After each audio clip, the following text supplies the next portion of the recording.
Hello friends, I welcome you to this discussion where I want us to cover this very interesting topic under mathematics. So this is a very good topic in mathematics because it has its application in advanced mathematics and also advanced physics concepts.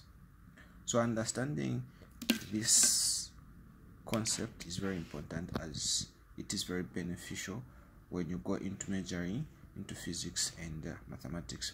So now, what are indices? Before we look at the laws of indices, we need to understand what indices are. So indices, that is for plural. Then for singular, we have it as index. So this represents only one. Now what is an index? So what is an index? That's the question now. So an index is simply a very small number or a small value, would say a small variable, that simply represents the number of times a certain value or number is multiplying with itself repeatedly. Okay, so let's say we have a, which is a number or it might be a variable. There we can see it raised to the power m. So this m is what we refer to as an index. So this m simply talks about or gives us the number of times this a is going to multiply with itself repeatedly. So this would be a times a times a, just like that. How many times? M times. Okay, so that's what we have. So this same small number represents how many times a will simply multiply with itself repeatedly. Okay, so I can give an example of a number. Let's say 2 raised to the power 3. So in this case, this 3 is what we call as an index. So it means that this is the same as saying 2, we have 2 which is repeatedly multiplying with itself how many times? 3 times. So we'll say times 2 times 2 times 2, like that. So since this is a bit lengthy in terms of writing, that's why we prefer writing it in what? In index form. Okay, or we simply use index notation. Okay, now questions come in different forms. For that reason, we need to understand the laws that are needed when it comes to the same study of indices. So I'm going to highlight a few rules that you need, where I'm going to look at the first one. So the first one, if you have a value, let's say a, and this value is raised to the power 0, what you simply get is a 1.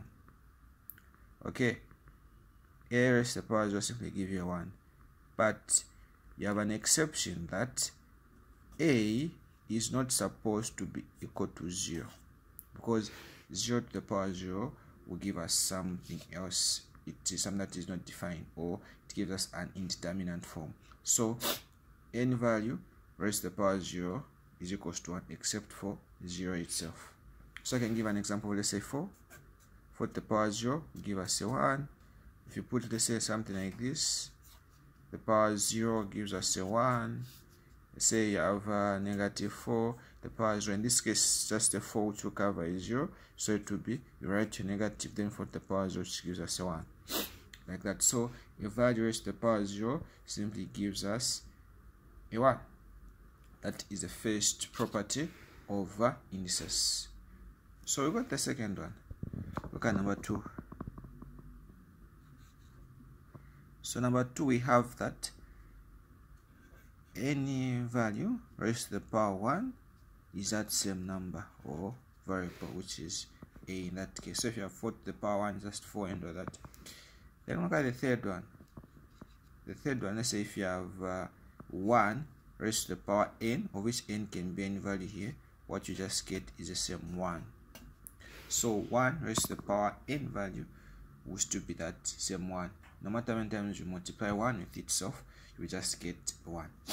Now, one thing that I forgot to mention is This bigger number which is multiplying itself repeatedly, we call it the base. Then this one the index, or you might still call it as that the exponent. So you can still call it the index or the exponent. Okay, we got the fourth one. The fourth one, let's say you have a, which is raised to the power m. Then I will represent multiplication by using a dot. Then I say a to the power n. In such a case, you have the same a which is multiplying with itself m times, then again multiplying with the same a which is multiplying with itself n times. So what you get here is, since it's the same a you're looking at, which is repeated multiplying with itself, then it's again multiplying with the same a which is multiplying with itself repeatedly. What you're just going to get is a, then you just add the exponents together. Okay, let's say we have 2 to the power 2, then say plus 3. What you just, so this is in this form, which you can still take back to that form. Okay, so this can still be as same as 2 to the power 2 multiplied by 2 to the power 3. Okay, so that's what we have. Then number 5. Number 5 is, let's say we have, in this case, a to the power m. Instead of multiplying, we are dividing. Then you say a to the power n, which can also be expressed as a to the power m divided by a to the power n. So for this case, what you just do is you write a, then you look at the first exponent here, which is the numerator, so that you're going to write here. Then you say minus the one which is down here, the second one, like that. So this is the fifth rule that we look at when looking at the laws of indices. So look at the next one. So our next rule, which is number this. So looking at the sixth rule, what we have is a to the power negative a. So what you just do for this one is you introduce a 1, then you say a to the power n. So I can give an example. Let's say 2 to the power negative 4. So this will be the same as saying 1 over 2 to the power 4, which is the same as saying 1 over 2 multiplied by 2 multiplied by 2 multiplied by 2 4 times, which ends up giving us a 1 over 16 as our answer. Okay, so that's what we get. Now I come to number 7. Number 7, let's say we have a, which is the base raised to the power m, meaning that a is multiplying this of m times. Then again, outside parentheses you have n. So what you're simply going to get for this one is to say we have a to the power m, and this that you have again raised to the power n. So what you just do is just write your base a, then you say m times n. So that you're going to have m, and just multiply the exponents like that. So that's what we get. Okay, so from there we'll go to the next one.